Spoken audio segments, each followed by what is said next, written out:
Good morning, class 12th. We are continuing our third chapter, and today will be the last lecture on this chapter. We have studied all the basic criteria regarding the chapter, the reform which had happened in the 1990s.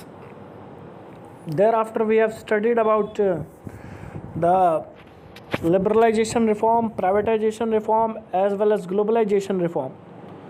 All these things we have studied.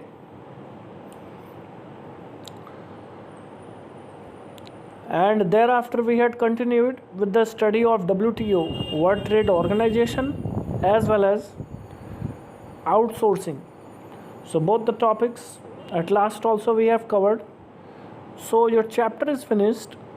So this is the last lecture on this chapter. ये हम last lecture इस chapter पे कर रहे हैं, जिससे आपको एक रिवीजन की तरह से चैप्टर हम एंड कर रहे हैं. आपको किसी भी तरह की कोई अगर डाउट्स होगी regarding Indian economy chapter number 3, so you do comment.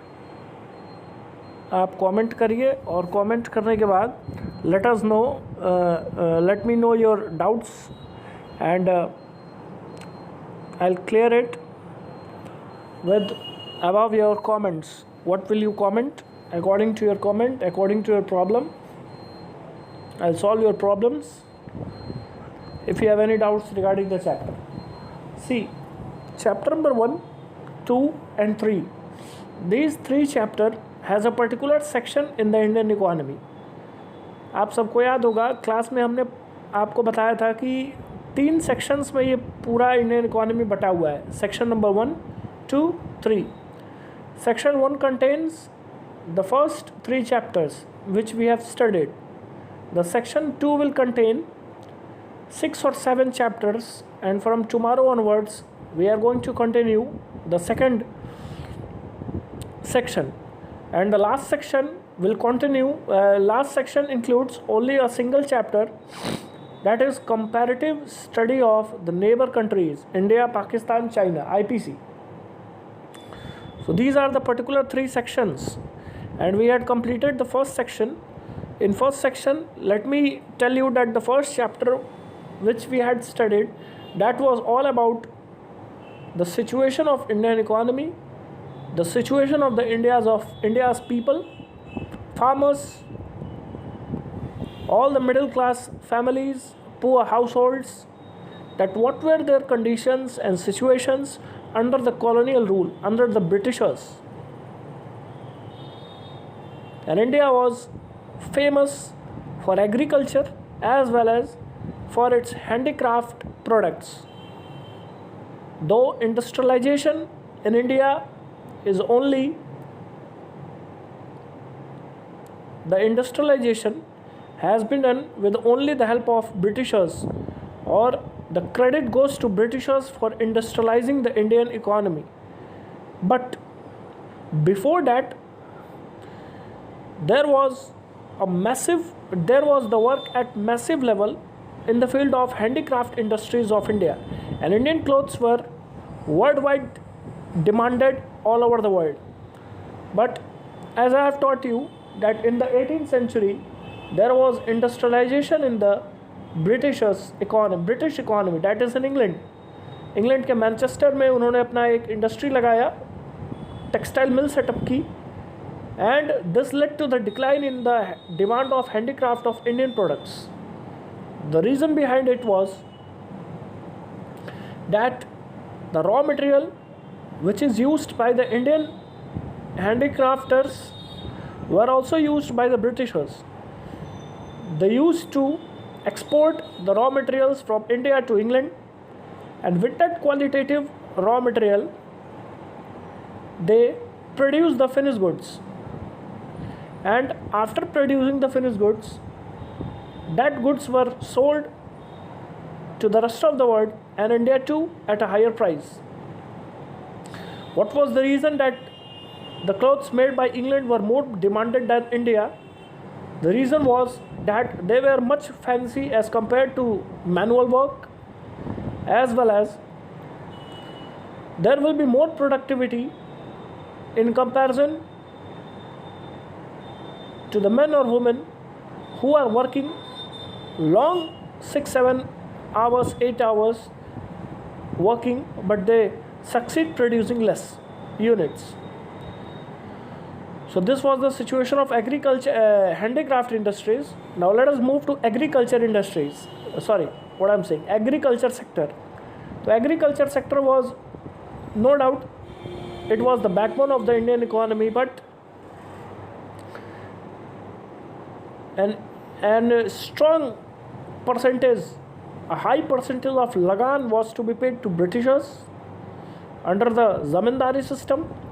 That was the drawback, that farmers do not receive plenty of grains to sold it into the market and get a higher profit. And second thing, Britishers forced the Indian farmers to produce cash crop instead of food crops. Why so? Because cash crops such as cotton, silk, indigo, this type of crop will give massive profit to the Britishers as well as to some local kings of India. But this led to the higher famine in India several times, which causes a several death all over India. So agriculture sector was also very, it can be said that agriculture, industrial sector, foreign trade, infrastructural development, nothing was going right during the time of colonial rule in 18th or 17th century, or even we can consider at late 18th century or even 19th century. Then we had known about the history of Indian economy, that several freedom fighters had given their life, sacrificed their life for our country's independence, and that was the golden day in the Indian history, 15th August 1947, when we got independent, and now the further country was in the hand of India's government. So we had framed our constitution and implemented on 26th of January 1950. And since India is the example of world's largest democracy, as well as we have world's largest constitution all over the world. When it comes to, now I am discussing you the second chapter, that was 1950s to 1990s. 1950 से 90 की अवस्था की मैं स्थिति की अगर बात करूं तो भारत आज़ाद तो हो गया था, लेकिन भारत के पास पैसे नहीं थे कि वो अपनी कंट्री को रन कर सके। और सबसे बड़ी समस्या ये थी कि किस तरह की आर्थिक नीति को अपनाया जाएगा देश को आगे चलाने के लिए। यहाँ से 3 sets of policies were there to run the country: capitalism, socialism and mixed economy. The cabinet ministers of Congress party, including Honorable Prime Minister Jawaharlal Nehru, all agreed to adopt the policy of mixed economy, that will be the combo pack of socialism as well as capitalism. Capitalism leads to competitive environment in the country, and thus there will be a production of goods and services at mass level, as well as the socialism will lead, as well as the socialism or socialism will consider about the social outlook, the conditions of poor, welfare of the peoples, etc. So we have adopted the 5-year plans in the year 1950s, and the ex-chairman of 5-year plan is always the current Prime Minister of India. At the time of 1950s, Jawaharlal Nehru